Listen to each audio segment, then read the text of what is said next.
Olá, aqui é Ana Coy para a leitura da Bíblia 365. Hoje é dia 12 de agosto, dia 224. Nossa leitura se divide em 4 partes: Antigo Testamento, Novo Testamento, Salmos e Provérbios. O objetivo desse encontro é que possamos fazer um devocional da palavra, um momento diário de conexão e revelação das Escrituras Sagradas. Escolha um local confortável e de preferência silêncio, para que você possa desfrutar deste momento em Cristo. Nesse momento, peça em nome de Jesus que o Espírito Santo transborde os nossos corações e que nós possamos se esvaziar de si, para que esse transbordamento nos traga toda a revelação e reflexão necessárias para o dia de hoje, para que possamos caminhar em Cristo, por Cristo e em Cristo. Em nome de Jesus. Amém. Antigo Testamento, Neemias, capítulo 3, versículo 15. O portão da fonte foi reparado por Salom, filho de Col-Osé, governador do distrito de Mispa. Ele o reconstruiu, fez uma cobertura, colocou os portões no seu lugar, com os seus ferrolhos e as trancas. Também reconstruiu a muralha do tanque de Selá, junto ao jardim do rei, até os degraus que descem da cidade de Davi. Ao lado dele, quem fez os reparos foi Neemias, filho de Azbuc, governador de metade do distrito de Bet-Zur, até em frente dos túmulos de Davi, até o tanque e até a casa dos heróis. Depois dele, os levitas, Reum, filho de Bani, e ao seu lado, Asabias, governador da metade do distrito de Keila, fizeram os reparos. Depois dele, os reparos foram feitos pelos seus irmãos. Bavai, filho de Enadad, governador da metade do distrito de Keila. Ao seu lado, Ézer, filho de Ezua, governador de Mispa, reparou outro trecho em frente da subida para a casa das armas, na esquina da muralha. Depois dele, Baruque, filho de Zabai, reparou com muito cuidado outro trecho, desde a esquina da muralha até a porta da casa de Eliasibe, o sumo sacerdote. Depois dele, Meremote, filho de Urias, filho de Cós, reparou outro trecho, desde a porta da casa de Eliasibe até a extremidade da casa de Eliasibe. Depois dele, quem fez os reparos foram os sacerdotes que moravam na campina. Depois, Benjamim e Azube fizeram os reparos em frente à sua casa. Depois deles, Azarias, filho de Maazéias, filho de Ananias, reparou junto à sua casa. Depois dele, Binui, filho de Enadad, reparou outro trecho, desde a casa de Azarias até a esquina. Palau, filho de Uzai, reparou em frente da esquina e da torre que sai do palácio real superior, que está junto ao pátio da prisão. Depois dele, Pedaías, filho de Parós, e os servos do templo que moravam em Ofel fizeram os reparos até em frente do portão das águas, na direção do leste até a torre alta. Depois, os tecoitas repararam outro trecho, desde a casa de Azarias até a esquina. Palau, filho de Uzai, reparou em frente da esquina e da torre que sai do Palácio Real Superior, que está junto ao pátio da prisão. Depois dele, Pedaías, filho de Parós, e os servos do templo que moravam em Ofel fizeram os reparos até a frente do portão das águas, na direção leste, e até a torre alta. Depois os tecoitas repararam outro trecho, em frente da torre grande e alta e até a muralha de Ofel. Para cima do portão dos cavalos, os sacerdotes fizeram os reparos, cada um em frente da sua casa. Depois deles, Zadok, filho de Imer, reparou em frente à sua casa, e depois dele, Semaías, filho de Zecanias, guarda do portão leste, reparou o trecho seguinte. Depois dele, Ananias, filho de Selemias, e Anum, o sexto filho de Salaf, repararam outro trecho. Depois dele, Mesulão, filho de Berequias, fez reparos em frente de sua residência. Depois dele, Malquias, filho de Ouvires, fez os reparos até a casa dos servos, no templo dos mercadores, em frente do portão da guarda, até o terraço da esquina. Entre o terraço da esquina e o portão das ovelhas, os reparos foram feitos pelos ouvires e pelos mercadores. Quando Sambalate ouviu que nós estávamos reconstruindo a muralha, ficou irado e indignado, começou a zombar dos judeus. Na presença de seus irmãos e do exército de Samaria, ele disse: o que é que esses judeus fracos estão fazendo? Vocês vão permitir que eles continuem? Será que vão oferecer sacrifícios? Pensam que pode acabar a obra num só dia? Será que as pedras que foram queimadas poderão renascer daqueles montões de pó? Tobias, o amonita, estava com Sambalate e disse: mesmo que reconstruam, se vier uma raposa, derrubará aquelas muralhas de pedra. Ouve, ó nosso Deus, pois estamos sendo desprezados. Faze com que o seu desprezo recaia sobre a cabeça deles, e faze com que sejam despojo numa terra de cativeiro.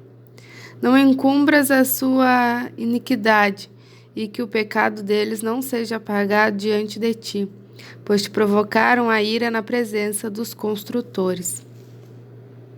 Assim reconstruímos a muralha, e toda a muralha foi acabada até a metade da sua altura, porque o povo tinha ânimo para trabalhar. Mas quando Sambalate, Tobias, os árabes, os amonitas e os asdoditas ouviram que a reparação das muralhas de Jerusalém ia adiante e que já se começava a fechar-lhe as brechas, ficaram muito irados. Todos se ajuntaram de comum acordo para virem atacar Jerusalém e criar confusão ali. Porém, nós oramos ao nosso Deus como proteção. Pusemos guarda contra eles de dia e de noite. Então os que estavam em Judá disseram: os carregadores já não têm mais forças, os escombros são muitos, nós mesmos não seremos capazes de reconstruir a muralha.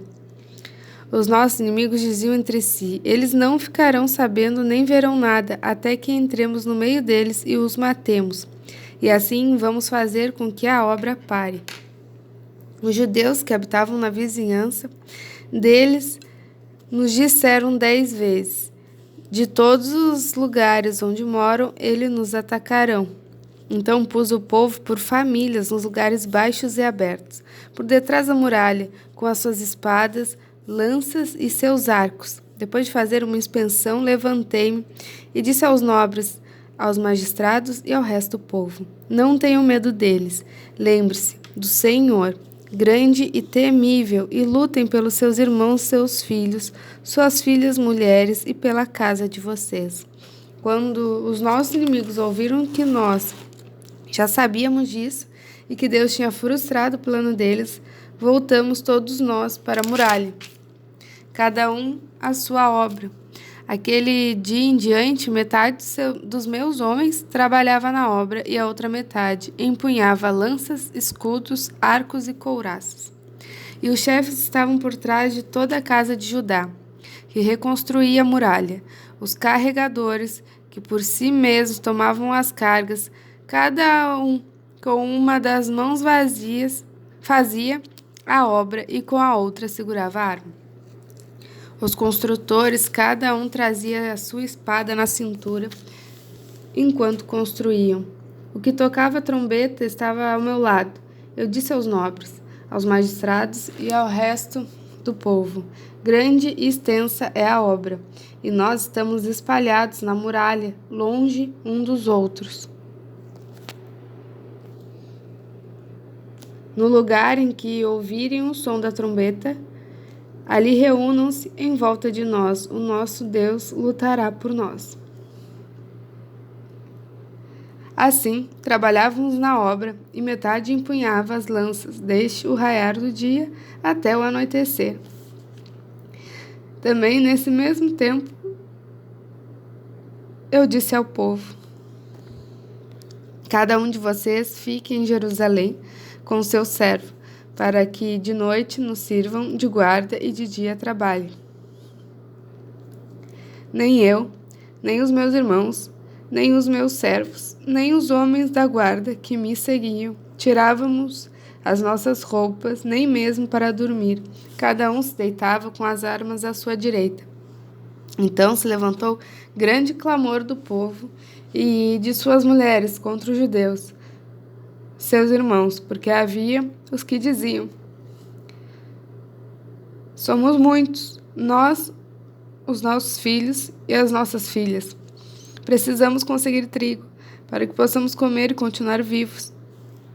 Também houve os que diziam: nós tivemos que hipotecar as nossas terras, as nossas vinhas e as nossas casas, para conseguirmos trigo em meio a esta fome. Ouvindo os que diziam: pegamos dinheiro emprestado até para pagar o rei o tributo sobre as nossas terras e as nossas vinhas. Nós somos da mesma carne que os nossos compatriotas, e nossos filhos são tão bons como os deles. No entanto, eis que sujeitamos os nossos filhos e as nossas filhas para serem escravos. Algumas de nossas filhas já estão reduzidas à escravidão. Não podemos fazer nada para evitar isso, pois os nossos campos e as nossas vinhas já são de outros. Fiquei muito irritado ao ouvir essas palavras e o clamor deles. Depois de ter pensado bem a respeito disso, repreendi os nobres, os magistrados, e lhes disse: vocês são exploradores, cada um com o seu irmão. Eu convoquei uma grande assembleia contra eles e disse-lhes: nós, de acordo com as nossas posses, resgatamos os judeus, nossos compatriotas, que foram vendidos aos gentios. E agora vocês querendo vender os seus compatriotas para que temos de comprá-los outra vez? Então eles calaram e não acharam o que responder. Disse mais: não é bom o que vocês estão fazendo. Não é fato que vocês deviam andar no temor do nosso Deus, para evitar a vergonha diante dos nossos inimigos, os gentios? Também eu, os meus companheiros e os meus servos lhes demos dinheiro emprestado e trigo. Mas, por favor, vamos parar com esta exploração. Peço que hoje mesmo vocês lhes restituam as suas terras e suas vinhas, os seus olivais e suas casas, bem como a porcentagem do dinheiro, do trigo, do vinho e do azeite que vocês exigiram deles. Eles responderam: vamos restituir e nada pediremos deles. Faremos o que você está dizendo. Então chamei os sacerdotes e, na presença destes, fiz com que jurassem que fariam o que prometeram. Também sacudi o meu manto e disse: que Deus faça o mesmo, sacudindo para fora de sua casa e de seu trabalho todo aquele que não cumprir esta promessa. Que seja assim, sacudido e despojado. E toda a congregação respondeu: amém. E louvaram o Senhor, e o povo fez segundo a sua promessa. Novo Testamento, 1 Coríntios, capítulo 7, versículo 25. Com respeito às virgens, não tenho mandamento do Senhor, mas dou a minha opinião. Como alguém que recebeu do Senhor a misericórdia de ser fiel. Por causa da angustiosa situação presente, penso ser bom para o homem permanecer assim como está. Você tem esposa? Não procure separar-se. Você está solteiro? Não procure esposa. Mas se você casar, não estará pecando. E também se a virgem se casar, não estará pecando. Ainda assim, tais pessoas sofrerão angústia da carne, e eu gostaria de poupar vocês disso.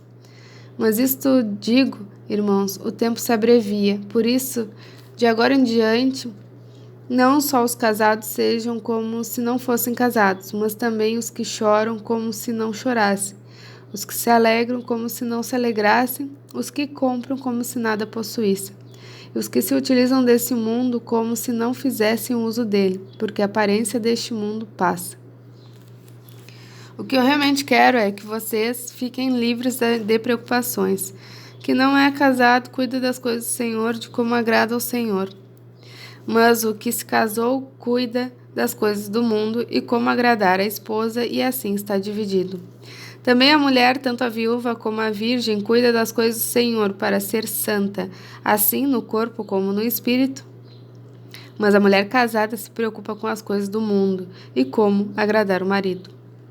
Digo isso para o próprio bem de vocês, não para impor limitações, mas tendo em vista que é decente e para que vocês possam se consagrar ao Senhor sem distrações alguma. Mas se alguém julga que trata de modo impróprio a sua virgem, se ela tiver passado a flor da idade e as circunstâncias o exigem, faça o que quiser, não peco. Se case. Contudo, aquele que está firme em seu coração e não se sente obrigado, mas tem domínio sobre a sua própria vontade e resolveu em seu coração conservar virgem a jovem, fará bem. Por isso, quem casa com a sua virgem faz bem, quem não casa faz melhor. A mulher está ligada ao seu marido enquanto ele viver. Mas se o marido morrer, ela fica livre para casar com quem quiser, mas somente no Senhor. Porém, ela será mais feliz se permanecer viúva, segundo a minha opinião. E penso que também eu tenho o Espírito de Deus. Salmos 32, do 1 ao 11. De Davi, salmo didático. Bem-aventurado aquele cuja transgressão é perdoada, cujo pecado é coberto. Bem-aventurado é aquele a quem o Senhor não atribui iniquidade, em cujo espírito não há engano.